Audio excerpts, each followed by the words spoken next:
I've made over 100 bows, and today I want to share my top 5 bows. This list is going to be a bit unusual because I will choose the top woods in 5 unique categories. The best wood for beginners, the most underrated one, the prettiest, the most fun wood to work with, and finally, my personal favorite. I'm including only woods I've made at least a few bows from, so please don't hate me if your favorite one isn't here. I've been crafting bows for over 8 years now, experimenting not only with different bow types, but also with various kinds of woods. I've always enjoyed searching for new ways of doing things and trying unusual solutions. To be honest, I didn't have access to the serious bow woods you find listed in traditional books, so I had to learn by exploring what was available to me. This led to an exciting but often painful journey through bow making. The results of this journey ended up in 2 ebooks you can find on my website, dreamcraftbows.com, which is now back online. But enough about that, let's get into today's topic. Let's start with the best wood for beginners. I didn't have to think long about this category. The choice has to be common hazel. It's commonly growing, easy to find shrub or small tree with large leaves and well-known beloved fruit. It offers straight, relatively thin trunks that are perfect for bow building. Hazelwood is easy to process and can be shaped with simple hand tools. That's a huge advantage when you are just getting into bow making. Hazel produces really good bows and is quite forgiving, allowing beginners to make mistakes without instantly ruining their work.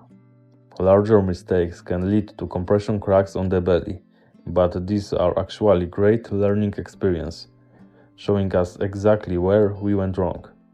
Hazel works well for flat bows, and with a bit of effort, you can even make lighter longbows from it. Another great thing about hazel is that it makes surprisingly good green wood bows. That's especially helpful for beginners, because waiting for wood to dry properly can be extremely frustrating. Hazel is also solid material not only for bows, but for arrows as well. Its young shoots grow straight and evenly, making them ideal for primitive style arrows. Most underrated wood. My pick here is sweet cherry. Before I started making bows from it, I hadn't heard much good about cherry wood, but I decided to give it a chance, and I'm glad I did. It's not only beautiful but also performs really well once turned into a bow. I've made several bows from sweet cherry, including a recurve and a longbow. Both took very little set and turned out to be excellent pieces of archery gear. The downside is that cherry trees often grow with a lot of character, twists, bumps and imperfections, and the wood can be prone to rotting or degrading in various ways. Finding a clean, usable piece can be quite a challenge. In conclusion, I suspect that other commonly mentioned cherry species, such as black cherry, are not as good as the one I used. The prettiest wood I've ever worked with has to be European yew. Its reddish hardwood on the belly combined with lighter softwood on the back makes yew bows look absolutely stunning. Yew grows extremely slowly, sometimes hundreds of years, before reaching a size suitable for bow making, which results in countless tight grain lines that give each bow its unique story and soul.